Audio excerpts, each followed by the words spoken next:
Marky Worthington Podcast all day. All day. Dream by night. Don't buy me a drink. Just give me $10. Oh, dude, you look sweet. Yeah, you got a big beard, dude. Go down to the strip club with your floppy disk and turn it into a hard drive. Yeah, right. Thrown out by Big Tony. We're here to name names and make people feel more ashamed for shit that they're not proud of. Me and my best friend, Marky Worthington. Whatever it is. Well, cheers, sir. Merry early Christmas. Merry Christmas. Boom. Merry Fantastic. December, because that's when this episode comes out. And I have had Christmas cups all year round, and now we can finally actually use them for anybody that's listening to the audio edition.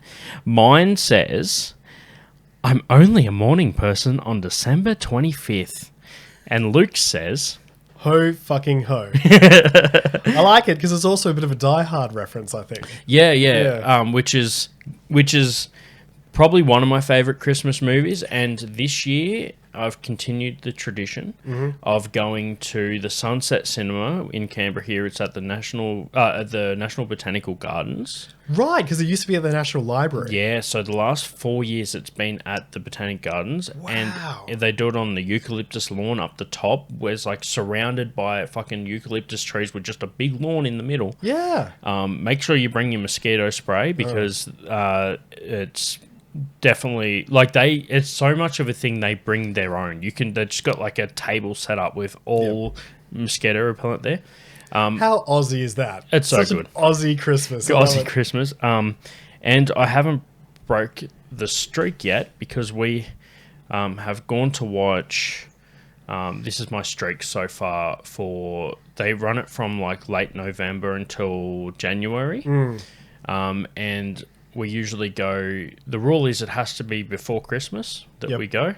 It's cool enough by the time the sun goes down that we can wear Christmas sweaters. Yep. I have one that has Rick from Rick and Morty, and my wife has one that has the pupa from Solar Opposites, which is the spin-off Rick and Morty. Oh, right. I didn't know it was a spin-off. Yeah. Oh, cool. Well, okay. it's by the same creators, yeah. It's not a spin-off, it's a parallel thing. And our streak is the first year we watched Nightmare Before Christmas. Still haven't seen it. 93. Cool. So you've had a fucking while. Well, it's because it's like I was a Tim Burton fan. Yeah. Just going through all of his stuff. Yeah. Then I got to Nightmare Before Christmas. Yeah. And I was like, yeah, I'm going to watch that. It's like, he was just the producer. No. I Yeah. just kept on moving. Doesn't count. Yeah, so it doesn't count. No. It looks very much like a Tim Burton movie, though. Yeah. So, but yeah. Yeah, It's interesting that he didn't do it.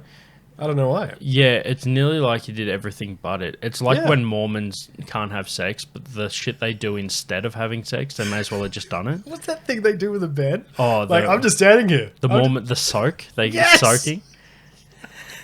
What the? I'm not doing anything. Yeah. Like, Just if own it. if there own is the guilt. if there is a God, he doesn't frown on that. It's the wrong religion.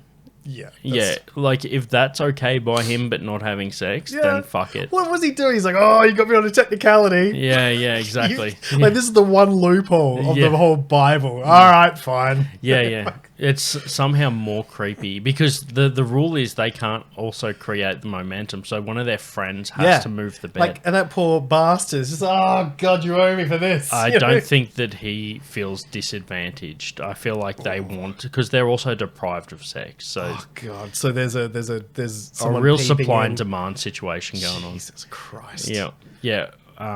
But there could be like someone that's their profession. It's like someone that's like, hey, like a sex therapist for Mormons.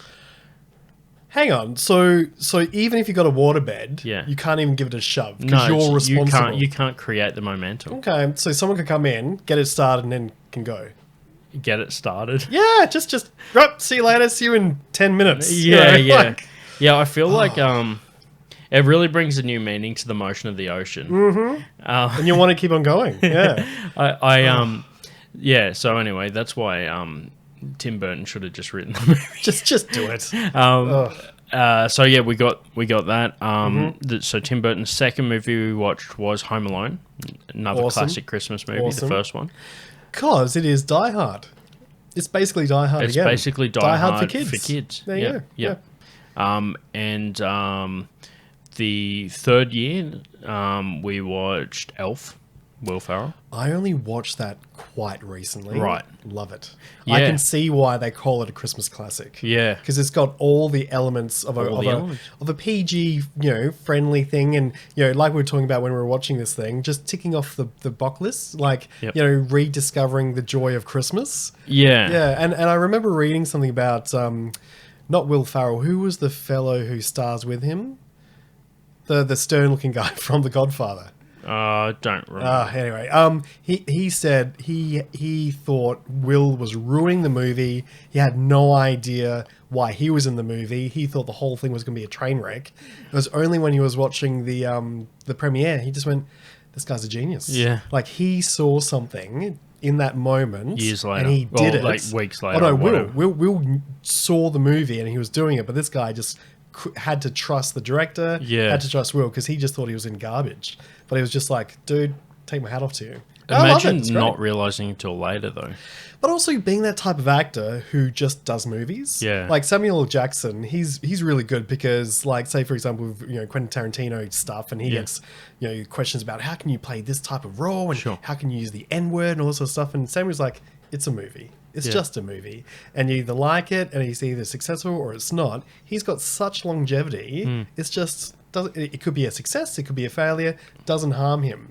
But then there's other actors like Will Smith who really has to look at a project and really worry about his brand and really thinking about his next steps. Yeah. Like as if any second the whole thing can collapse or just tarnish his brand, and that's why he said no to Django Unchained. Right. But like someone like this fella, that James Caan. So someone like James Caan, he was in The Godfather. Yeah. He can do as many garbage movies as he likes. Oh, yeah. And it's like for that reason that these types of actors just work for the money. That's their job. It's like when you look at the fucking crazy big catalog of Nicolas Cage. Yes. Like, and you realize because I went on a Nick Cage fucking binge. Mm-hmm. Well, not so much a binge, but more so just like a selective binge. Okay. A classy binge. Yeah. A curated binge. A time poor binge. And I went through Snake Eyes. Yep. I went through Face Off. Sorry, was Snake Eyes completely filmed in one take, or is it just one big? I think it was stitched together to look like it was one big take. Was it? Yeah, I didn't think so. actually pick up on that. I think that was the hook for that one. Right. Yeah, Face Off. They're doing another one. Yeah. Face On with Mr. Miyagi. They just stitch their faces back on and go, all right. Daniel's son just doing plastic surgery. Yep. Face On. That'd be good. The end. Yep. And then I did Fear and Loathing in Las Vegas. Oh no, Leaving Las Vegas. Yes. Sorry, I get those confused. Yeah, Leaving Las Vegas, a fucking degenerate movie. He got the Oscar for it. It really brings you into his character. Yeah, you feel dirty afterwards, don't you? I didn't realize how fucked that movie is to watch with a partner. Oh yeah, because when I watch it, I put myself in Nick Cage's position. Guess what? My partner put herself in his partner's position. Yeah, Elizabeth Shue from The Karate Kid. Which, I knew that was coming. Yeah. I didn't. But yeah, I wish I was that good at segues. But it's bearable from his perspective. It's unbearable from her perspective. Again, just the other day, I Wikipedia'd my thoughts. I went back to Leaving Las Vegas, coincidentally, and I forgot her path because I was a bit like you, I guess. And then I remembered what happens to her, and it's horrifying. It's rough, yeah. So I watched that, and then I had one other movie. Con Air. Fuck yeah. Yeah, which I did. I do it in lots of 3. And I've just been this year as an end of year final stats. Oh right. This year, coincidentally, I have this ready. I don't have it ready. I have to get it ready because I just thought of it.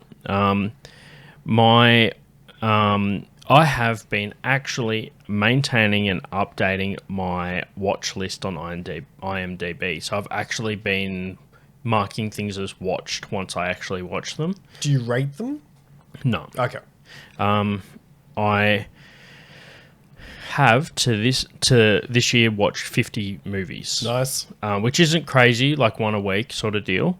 But the most recent movie which I watched, which really fucking impressed me, and I only watched it because I was looking for other movies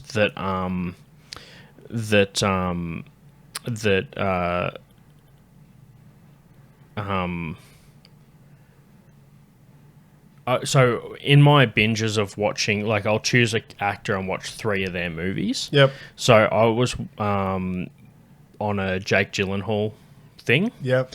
And I stumbled on this movie I have never seen until I looked it up, Prisoners. With, Oh, yeah. yeah. Denis Villeneuve. And Hugh Jackman. Yep. Which, according to some reviews, is his best movie. Yeah. Really? Well, like... Jake's best movie? Like... No, Hugh Jackman's. Oh, right. Yeah, well, you haven't seen The Greatest Showman. Yeah, that's a Well, problem. no, seriously. It's almost like he retired Wolverine, Yeah. and a lot of people were like, well, what's he going to do now? Yeah. Then he almost like... It was almost meta. He came Yeah. out with a movie called The Greatest Showman. Mm-hmm. And it was just such a great encapsulation as him as an artist. Sure. And moving on with his career. But yeah, no, that one, Prisoners, that showed... Well, dramatic range, but also he was in a thriller. Yeah. Like, there was no charm in that. No. There was no wink, wink, nudge, nudge. Like, he's happy in the first scene with his family, yeah. and then he just goes dark. It is fucking relatable in the same way that I related to Nick Cage as a degenerate gambler / alcoholic. Mm-hmm. I also liked that because Taken, right? Taken, similarly based, dude loses his daughter, stops at nothing to get her. Yeah. And that's wish fulfillment, though, isn't it? Yeah, but you and I couldn't do what he does. no, not even together. But the point of Taken is this dude's like a trained fucking killer. Hugh Jackman in Prisoners is just a home handyman. He fucks shit up. He acts on emotion. Yeah. And he makes mistakes, which is so much more relatable. And the best thing he can do is grab the guy, kidnap him, Yeah. and basically do everything but waterboard him. I legitimately watched that and went, this is really fucked from the outside looking in. But when I put myself in his position, I'm like, I could see why you would do that. Yeah. Like, yeah, it's your fucking daughter. Also, he's like kind of mad that the other parent for the other missing kid isn't on board with it. Like, Yeah. well, dude, it's your daughter. Like, he's kind of like, why aren't you why aren't you supporting me in this decision of kidnapping the dude and beating him to within an inch of his life? Do you think that movie ends on a positive or a negative? Negative. Apparently, Denis didn't mean for that to happen. Yeah. Like, apparently it was supposed to be a little bit more hopeful. No. But they edited it just a little bit too soon, apparently. Yeah. Yeah. Do you know what it needed at the end? Was it ends right on Jake Gyllenhaal looking in the direction of the bunker where he is Okay. and hearing the whistle. So you think he did hear it? I think he heard it, but the problem was, do you know what you need? You needed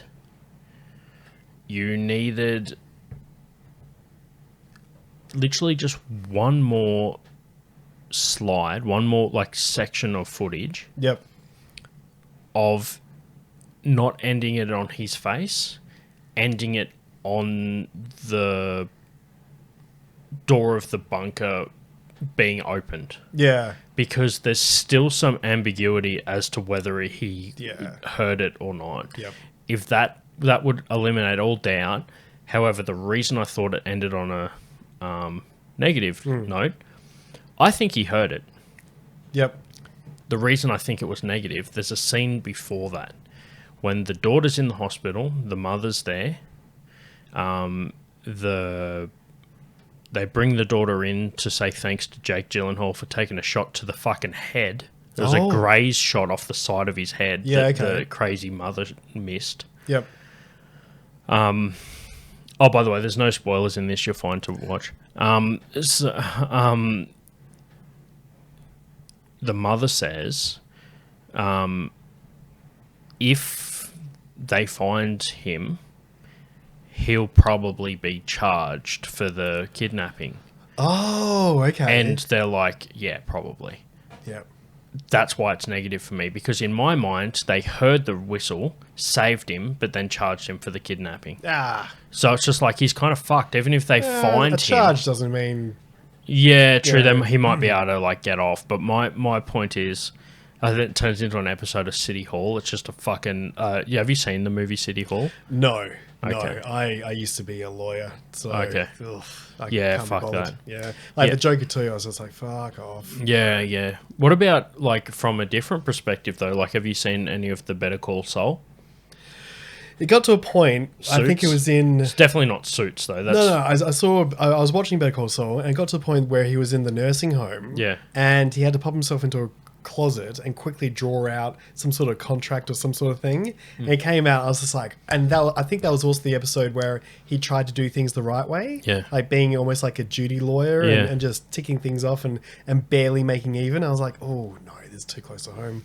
Suits I like because I was like, man, this is like Batman and Robin. Yeah. And then in the pilot episode, they say, hey, you're like Robin. He goes, oh, that makes you Batman? I was Yeah. like, picked it.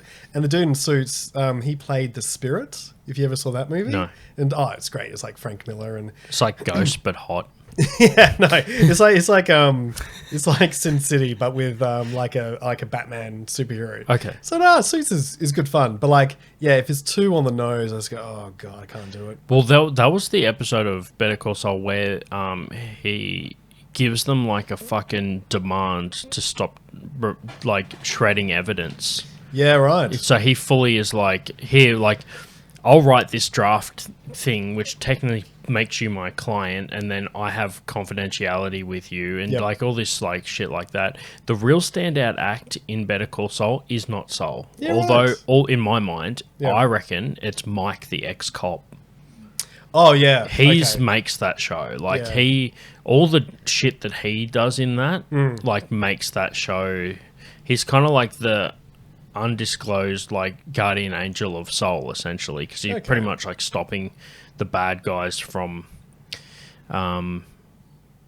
like he's like the grizzled security guard, but definitely over qualified for that job. Yep, But just yep. as happy doing that job. Yeah. Yep. But yeah, anyway, Better Call Saul, I actually think the real winner from that is the guy that plays Mike. I don't know his fucking name. And I'm yet to find a photo of him online with hair. Yeah, right. And I think I found one, but you couldn't convince me it wasn't just Stallone when he was younger and they said it was him. Yeah. So Jake Gyllenhaal. So Yeah. Prisoners. Yeah. What else? The other one was fucking Driver. I think he's in Driver. Nightcrawler. Nightcrawler? No. Oh, no, the newest Roadhouse. Oh, I didn't see it because it didn't yeah. come to cinemas, did it? It went straight to streaming. Yeah, it went straight to Netflix. Okay. Whatever the platform Any was. good? If you don't look at it as a remake of the original, if you just look at it as its own movie, I thought it was great. Okay. Conor McGregor as a fucking villain was a stretch, but it was entertaining. Yeah. Yeah, because he is a villain. Yeah. He's like a pantomime, like Yeah. moustache twirling. The last time I saw Connor, I went down to one of the Woden clubs, and it was Yeah. so funny because like my friend was like, "Hey man, do you want to do like a dude bro thing?" I said, "Sure."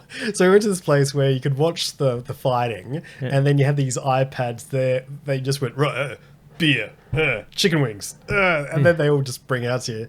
And we're basically this close to the screen, and it's all just dudes, and we're watching this fight. And it was the fight where he lands awkwardly, and he breaks his shin, shit. and his just below his knee, it just caves in. Yeah. I was like, it was just disgusting. And then he was like, did you see this? Yeah, yeah. He was on the floor, still giving this guy shit. Your wife's in my DMs. And he's just looking at his, and he's trying to do an interview after winning his eye. He's just a piece of trash. And he looked like a piece of trash. Just shut the. It was like the Monty Python's Holy Grail. Yeah. With that guy with the no arms. Yeah, merely a flesh What are you wound gonna do? thing. Bleed on me? Yeah, Like, yeah. just shut the fuck up. Yeah. And the best part about that is Joe Rogan never misses an opportunity to do an interview. He's down on one knee trying to interview him while he's on the fucking ground. Yeah. It's so good. apart from this, how was your day? Yeah, literally like doing a fucking post-fight interview while the dude's still just fucked on the ground. Leg is just Sideways. It just reminds me, Bill Burr makes a great reference to when you see a break like that. Yeah. It's like when you watch a kid put on their father's gumboots and they just step on the side instead, and it's not good, but It was gross. it was fucking Roadhouse, but the I have a couple of others before we do our actual movie. Cool. So that's one of them. I also watched. Very fucking.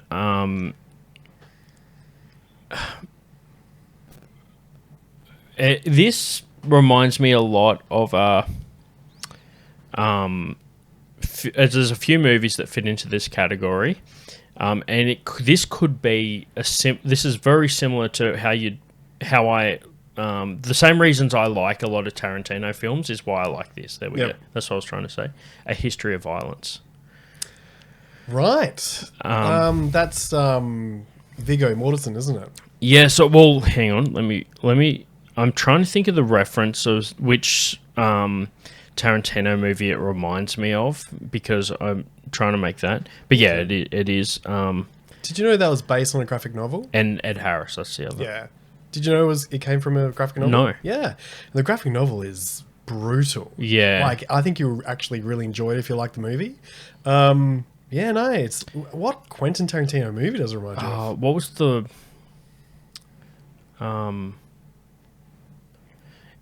there's a few bits in there, but the one it reminded me of was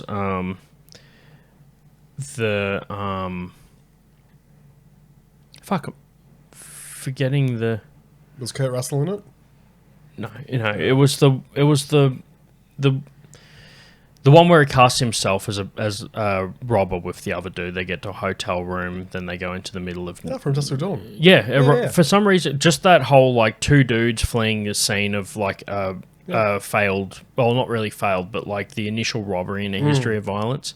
But also, it reminded me of there's a movie that's not on streaming platforms that I seen around the same time when I was in that same tearaway of movies that were similarly styled. So I like a story of a dude that's been like pushed down by society that decides eventually to just go fuck it and starts doing things his own way. Yep. Falling Down with Michael Douglas. Exactly. Yeah. It's so funny. There's so many memes about... Falling Down Yeah. meets Tarantino movie you just said. Dusk Till Dawn. Well, Equals A History of Violence. Yep. I need to watch it again because I remember it being really good looking and really dark and really grim. But it's a great almost like metaphor for any person who's just trying to clear the shadows of their path and get on with things, like get on with a new life and settling down. It's almost like someone coming back to me, hey, Mikey, you used to drink back in the day. It's like, no, shut the fuck up. The wife's here, And this guy is getting pulled up for stuff in his past and he has to go back, sort it out, and then come back to his wife. There was an angle which I actually thought that A History of Violence was going to actually have. Because that was the first watch the other day. I'd never seen it before that. Yeah, right. Like I said, I'm clearing my backlog. I'm slowly getting through all the movies people have suggested me. I still have 162 movies in my watch list to watch. You're so good. So people recommend you movies. And I just add them. I just fob them off. Go, I'll get... Dude, I sorted my list in IMDb from date added oldest to newest and just going through one at a time and just fucking seek and destroy every movie until I get through it. So there was an angle for History of Violence which I thought they might have brought into it. Yep. Which probably, if done properly, I would prefer this as a storyline. It's a little bit sci-fi, but not. It's believable. It's possible. Yep. Part of a rehabilitation program Oh, right. was to give him like medically induced amnesia. So basically he didn't know why he was such an efficient killer, but like it was an ingrained thing in like, you know, part of his muscle memory. So Yep. like he kind of just couldn't like, just when put in a heightened situation with the adrenaline would would react Born to identity. Yeah, well, Yeah. okay, well there you go. Fuck, they already done it. That's why. Well, but this thing is funny because like A history of violence plus sci-fi equals born identity. Born identity. See, we've got two equations going. But it's very funny because, like, in American cinema, the idea of hard work Yeah. is sort of brushed aside. Yeah. Like, in an Asian movie or a TV series, you see, like, the Asian, you know, protagonist training and after years of stuff, finally coming out on top, you know, training like a kung fu master from the age of 3 all the way through. But in an American cinema, there's a montage, like, fuck it off. Yeah. Or it's just someone Assumed. who has these skills already. They don't know how they got them. Yeah, yeah. The Matrix is a plug in the back of the brain. Yeah. Like, I know kung fu. Yeah. Or it's fucking Superman. Just, hey, I'm super for no real reason apart from just landing here. Hey, look at Dude. me. Fuck, it's so episode 99 I did a breakdown on The Matrix. Similar to this episode, we sat down and watched it, me and a few other comedians, and did Yeah. a breakdown. Took clips from it. Two of my favorite clips were us all erupting laughing when Keanu Reeves' character Neo says, I know kung fu. Yep. The other one was when he goes, when one of the dudes is saying like, if I'd have known what I'd know now, I'd tell him to shove that red pill up his fucking ass. Yep. I, spur of the moment, go, boof it.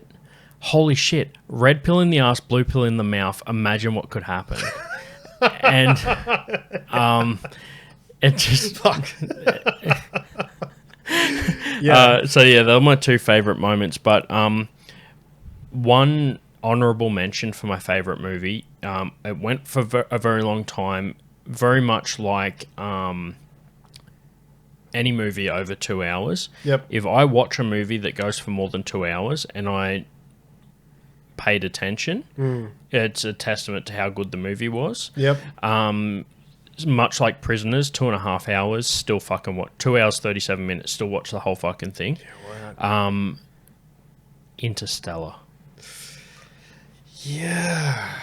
So, Interstellar, right? Honorable mention for my next favorite, but not my most. My most is still Prisoners, but honorable mention because it was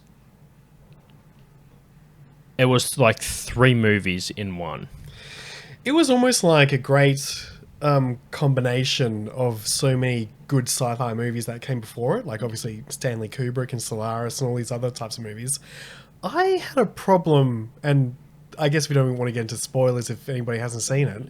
Like, Fuck 'em, it goes for 2.5 hours. what happens at the end? You know, it's Yeah. just like, hang on. And maybe my idea of time travel isn't the same that they use in this movie, Yeah. isn't the same that they use in Back to the Future, isn't the same in, you know, fucking Avengers. Yeah. But I just thought, hang on, how could that happen if you haven't done this other thing? Sure. You know? And I think Christopher Nolan and movies like that ilk are almost like, don't worry about if it makes sense or not, just worry about how it feels. Yeah. But I'm like, it needs to make sense for me to buy it. So for you to sell me something, it needs to make sense. Yeah. Like Tenet, for example. Yep. That doesn't make any fucking sense.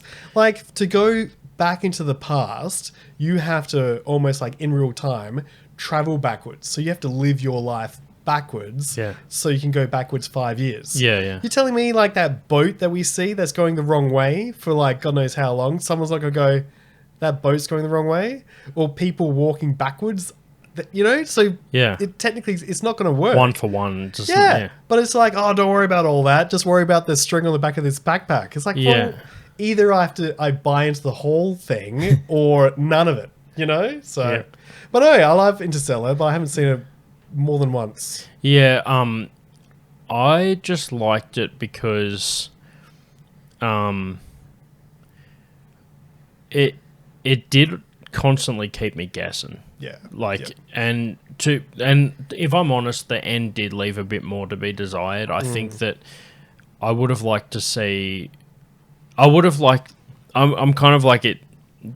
I'll be the first to admit it. Not a lot of fucking people that do movie breakdowns. I'm a dumb viewer. I want to watch it play out. It's kind of like I said before at the end of Prisoners. I just wanted that one extra scene where it shows the fucking bunker getting opened. Yeah. Like- Or at least like nudging a bit, and then like I don't want to Linkin fucking Park kicks in, Dude. Michael Bay. I don't want an Inception ending. Like, I don't want to just see the spinny top and it's up to the viewer to decide whether, the whole thing was a dream or not. Well, I'll give that a pass because the point is whether or not Leonardo DiCaprio's character has accepted this as his reality. Yeah. Because there's that one scene where that fellow shows Leo, I think in India or whatever, where everyone's hooked up to God knows what, and they're all dreaming, and Leo's like, oh, hang on, they're not living the real world. It's like, well, to them it's real. Who are you to say it's not? Yeah. So Leo going through this battle, this struggle, at the very end, if he's accepted this as his reality, Yeah. okay, well done. It's the quote from fucking Shallow How. I haven't seen it. Oh, there's a fucking stellar quote in there. Yeah. He goes, he's like, who's the hottest chick that you can think of? Right now? No, this is the quote, but also I'll just do the quote with you. Sure. Okay, so Sydney Sweeney, but anyway. Cool. Yeah. Yep. So, yeah, I'm Shallow How. You're his friend. Yep. You're the other part of Tenacious D. No way. No, he's it's in that? not. Oh, He's okay. not. I'm just. Okay. Yeah. But he's that guy. That guy, yeah. Yeah, Jack Black surrounds himself with the other part of Kyle Glass lookalikes. Yeah. So pretty close actually. But anyway, who's the hottest chick you know? Sydney Sweeney. Not know, but can think of. Yeah. Okay. Would you care if you were dating Sydney Sweeney and everybody else thought she was ugly? No. That's what I had, dude, and you ruined it for me. What do you mean? That's what he says. Oh. That's the quote. So he can only see people for their personalities. So he's dating this chick who visually to everyone else doesn't look attractive, but he can only see that she's beautiful because that's her personality. Yep. But his Kyle Glass fucking lookalike friend reversed whatever spell he was on, and now he sees her for what she looks like and not her personality. Yep. But here's the thing. The Kyle Glass dude is dating this chick who visually looks hot, but all of a sudden Jack Black's like, dude, what the fuck is wrong with that chick? Because she's a fucking asshole. So he sees her as ugly. Oh, interesting. So yeah, that's the vibe. I might have to check that out. It's a good watch. Yeah. For a Jack Black movie, which often they're sometimes like more of a like kind of you take it with a grain of salt. It actually has a really strong like meaning behind it. I was just thinking about this coming over here. Like one movie that really struck a chord with me, and it becomes more and more relevant the older I get. Adam Sandler's Click. Yeah. You know, like it's crazy because like chasing the promotion at work and being so tunnel vision on one thing and everything else is going to hell. And you think about that, that's what Beautiful Life was all about. Yep. Any iteration of Scrooge. Yep. But for some reason, Adam Sandler, even though it was a comedy, do you remember the ending of that? Yep.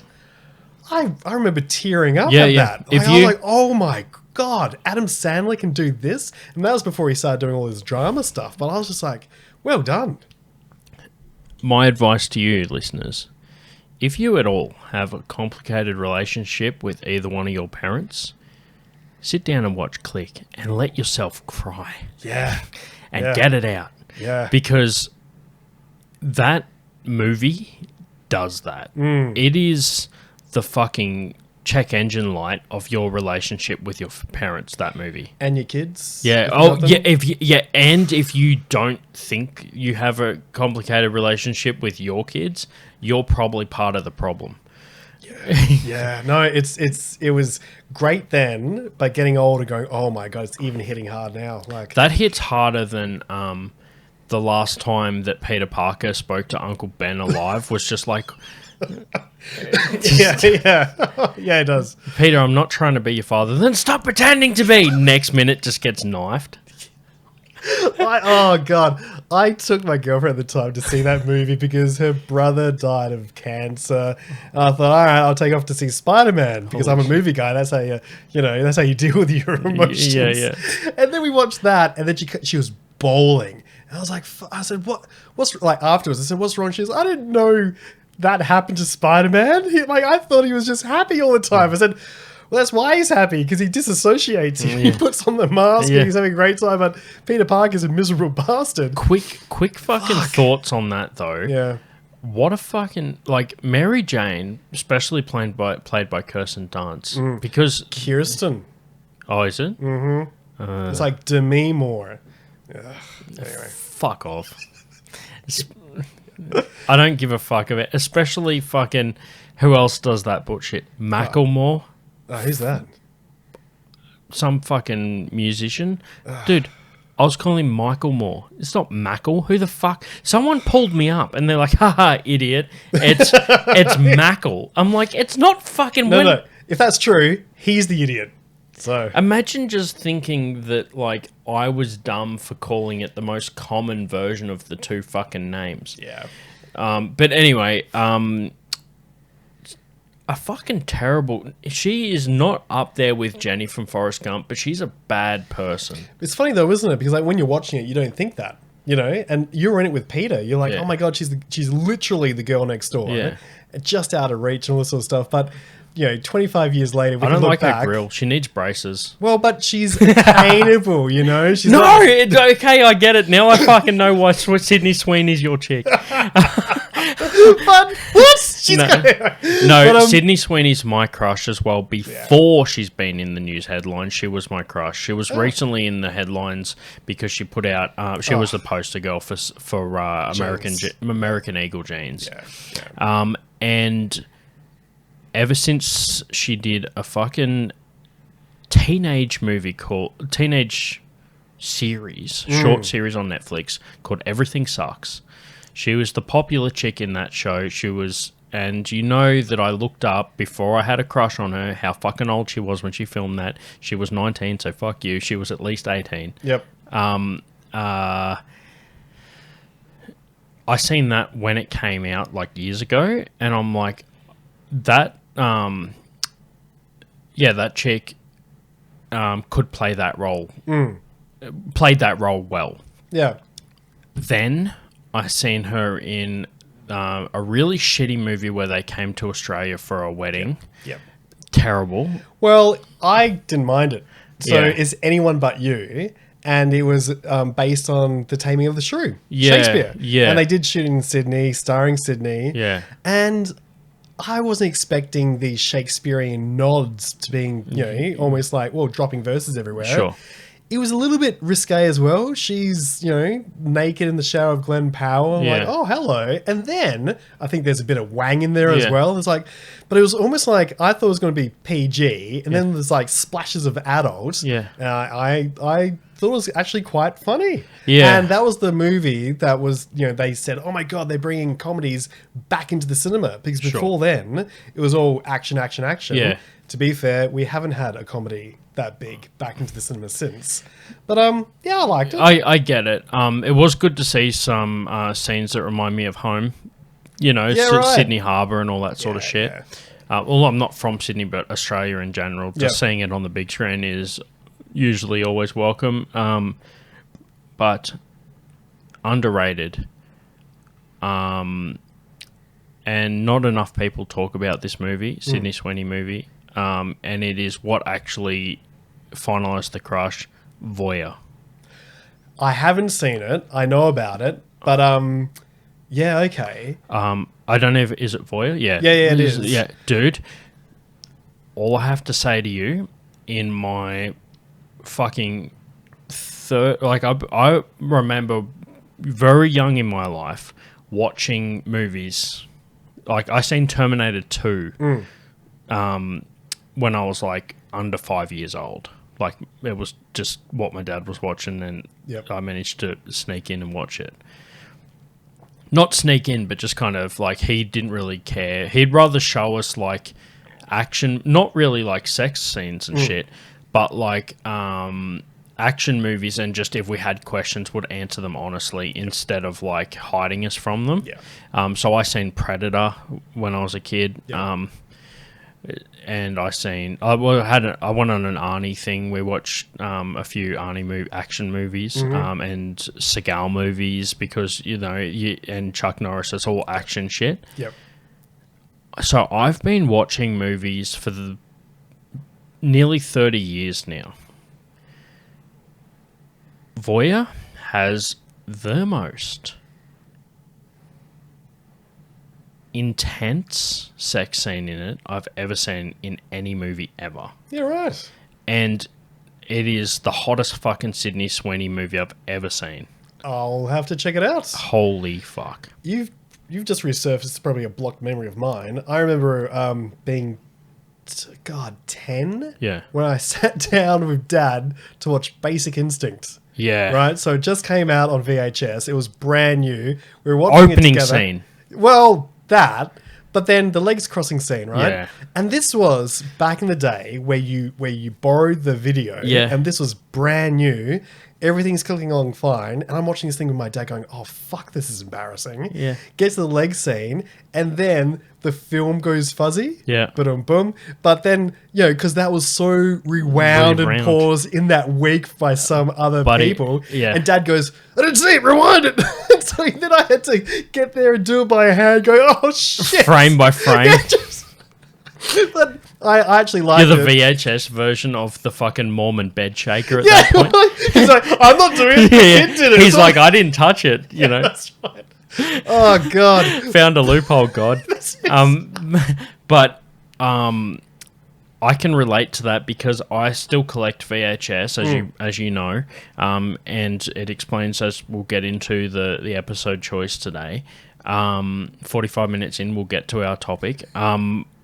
This is not just a movie episode on the Christmas movie. This is an end of year wrap up on movies. Oh right, okay, cool. Pretty much, which is what I've turned it into at this point. It's fine. It became that 45 minutes ago. I'd made a choice. Yep.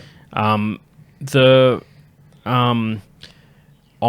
have a clamshell X rental edition of Terminator 1.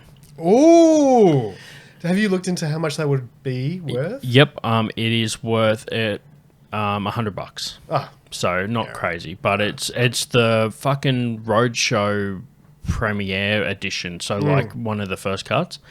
There's a few scenes that are missing from that, so it's actually a true original version of that movie. Yeah, right. So the first scene where Arnie walks up to the punks and takes the outfit. Yep. It just cuts from him approaching them. Hey, nice night for a walk. Nothing clean, right? Yeah, nothing clean, right? And then fucking he just like hits the guy, and then he's wearing the outfit.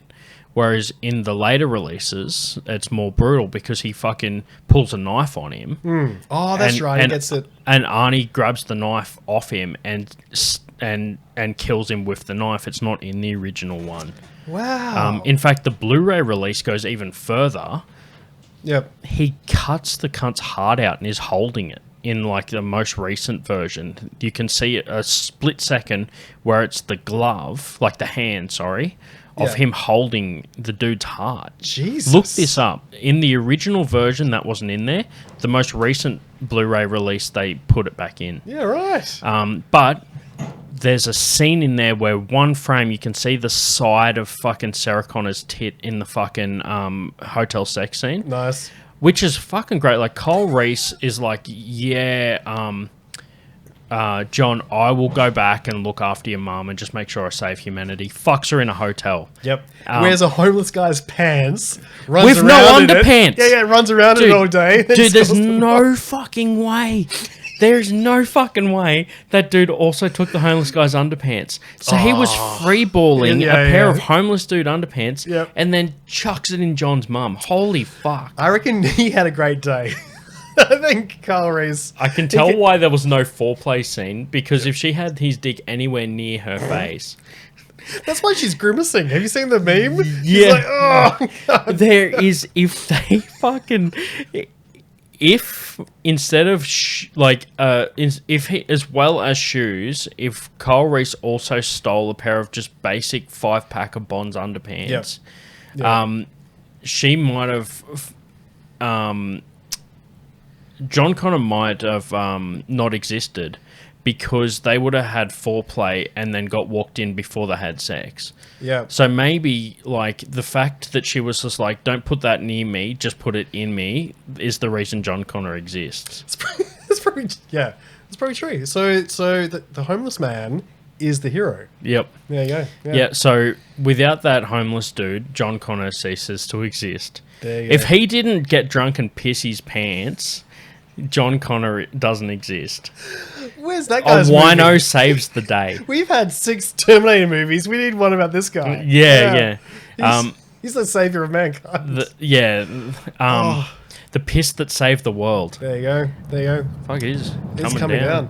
All right, Well, I'll just quickly say.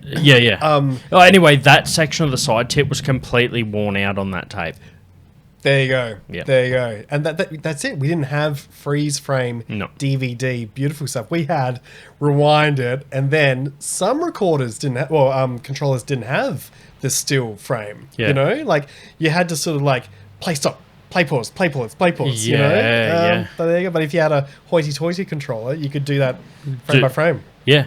There you go. Beta had it. Done. Beta had slow play. Awesome. Now, finally, to our point. Mm-hmm. This edition, now the How the Flintstones Saved Christmas. This is our previous version came out in 1974, which we reviewed 12 months ago. Yep. This one is a 1964. The other one might have been mid 70s. I don't know if it was 74, but anyway, at least 10 years prior is this 1964 edition. Take the VHS there. Mm-hmm. We watched this on VHS 34 minutes, I think, in total. 30 minutes. 30 minutes. Straight up, yeah. It's funny, though, because I always thought TV shows were bang on 30 minutes, but they're actually like 24. That was 24, yeah. Right, to get the ads in. Yeah, you yeah. know? So, This one, I think, rounded up to 30, but I think the actual show was 24. But maybe things don't.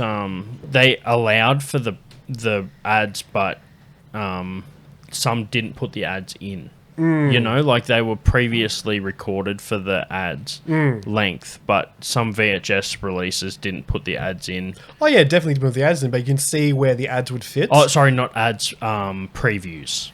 Oh yeah. So that's where the previews would fill up some of the ad space. Yep. Interesting. So I picked up on this one because in the one that we watched last year, Fred doesn't want to be Christmas Santa for his boss. He's got an adverse reaction to that. Like, I'm not going to get paid extra or whatever. Yeah. I can't remember the excuse.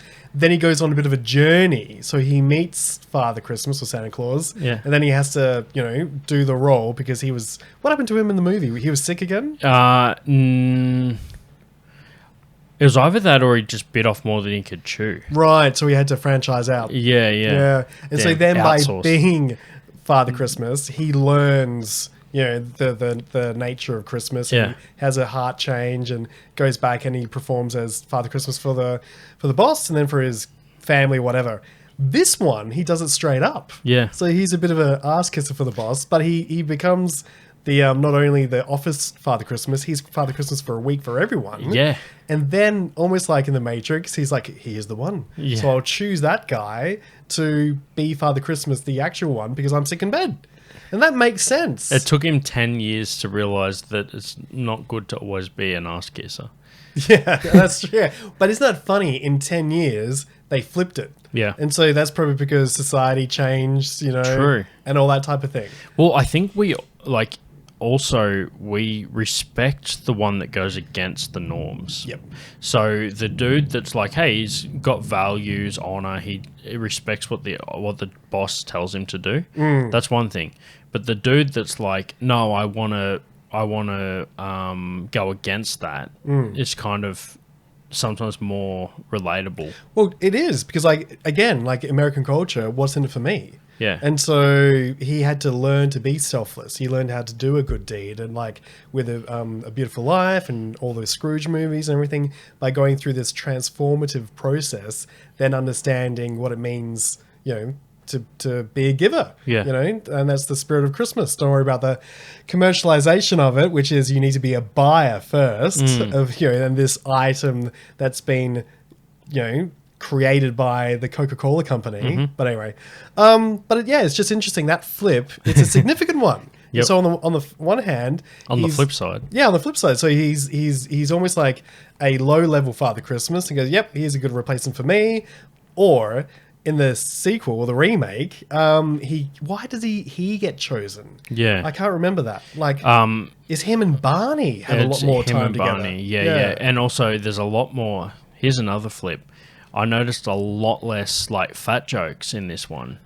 The last one had a lot more like, hey, you'd be a good Santa with that belly, like shit like that, which wasn't really in this one. And is that because, and you know, 10 years back in the day, things have changed. Yeah. Perhaps obesity levels went up a little bit more. Yeah, you know? it's more It's common. not about PC or being, you know, none of that. It's just about like, what is the average person looking like then, maybe? Yeah, it's interesting because I recently did a review of did a watch of and it'll come out after this episode of John Candy's first movie, Clown Murders, and there's a lot of fat jokes in there towards John Candy, and it came out in 74.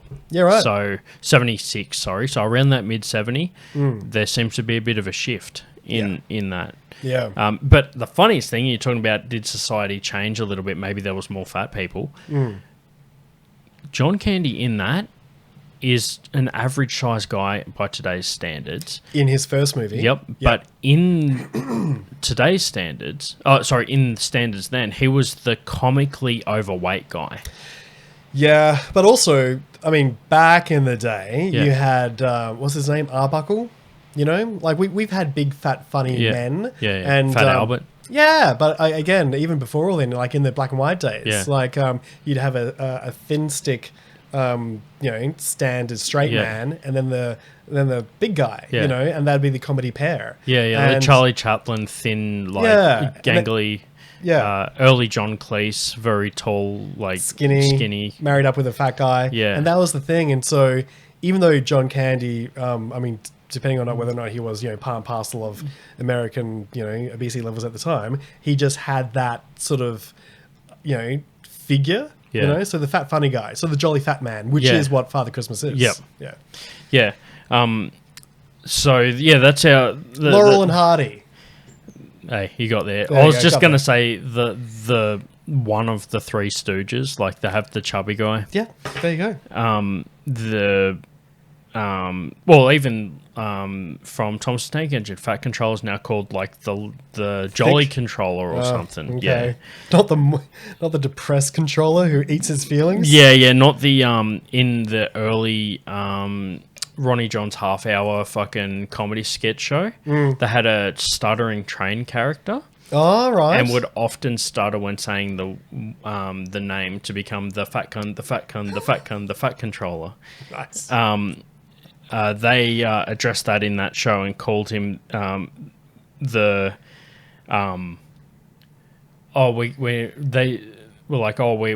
changing the name because he doesn't like being called the fat controller anymore. And then the stuttering train says he wants to be called the big cunt, the big cunt, the big controller. So yeah, it was a great little comedy sketch. Now I have one other movie in the Flintstones Christmas editions. So before we get to that, half an hour, a lot more watchable for the target audience, kids. I remember being a kid and thinking like anything, just like my movies over 2 hours don't get watched. the anything over half an hour back when I was a kid was probably a hard sell. It's funny, I remember watching a lot of cartoons together, like on a Saturday morning. But Yep. you're right, you wanted like 20 minutes, 20 minutes, 20 minutes. You didn't Yeah. want like too much of one thing. And I also found that the musical element will either retain or lose attention. Like me as a kid, I didn't like the sing-along stuff as much. Yep. Some kids, that would get them in for longer. So maybe there's like appetite for it to have been slightly longer if you like the music thing. But I think half an hour is a safe bet for a kids thing. Yeah, yeah. Final thoughts are, I actually think that I prefer the one we previously did just because it was slightly more of established storyline. Yeah, especially his arc. Yeah. However, I prefer the cartoon style of this one because it's closer to how I remember cartoons from the 90s. So it's nearly like they went back to their original style. Yeah. It looks a little bit more gritty. It actually looks like a cartoon. Yeah. Whereas you're right, I think the movie was scrubbed up a bit. Especially being VHS as well, gives it a bit more grime the way that we watched it. Grindhouse Flintstones. Yeah, the Tarantino version. the definitive edition. So that is my thoughts on this movie, and I know we're taking it super seriously for a kids show. Final thoughts. Watching the Flintstones, it's amazing how much The Simpsons, rely on it, and also everything that came after it. Like we spoke about, Married with Children. Yep. The career of that Kevin guy. What's his name? The King of Queens. Yeah. All that came from Flintstones, the Jetsons, like we said, the Addams Family. It's just amazing how this is the bedrock of so many, the nuclear family comedy. Yeah. Which, modern family still isn't really that modern when you look at where it came from. Yeah. Yeah. They're good fun. Yeah, I think it's not just good for what it is; it's good for what it inspired, unknowingly, years later. Now, yep. So that's our breakdown. That's this thing. That's this episode. However, I'm going to tease the next episode. Ooh. So we've done. It was 1977 was the next one.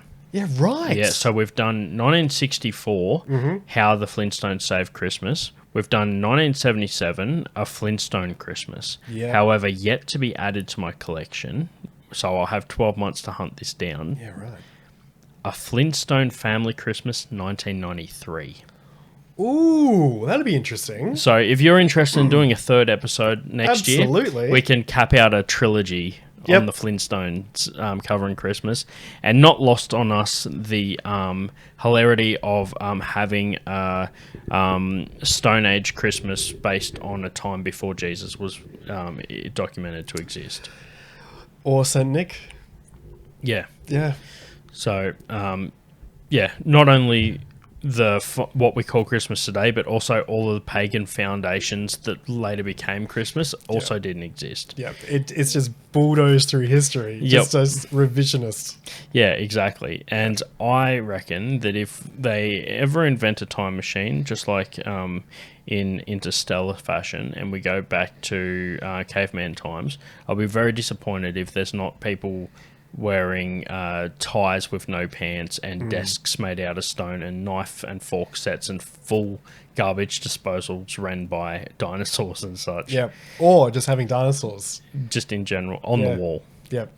All right, yep. So that's the end of the episode. Cheers for everyone for tuning in, and that's our final episode for the year. Excellent. Cheers. See you next time. Hey. All right. Let's get into it. So this is it's the predecessor to the episode we've already done.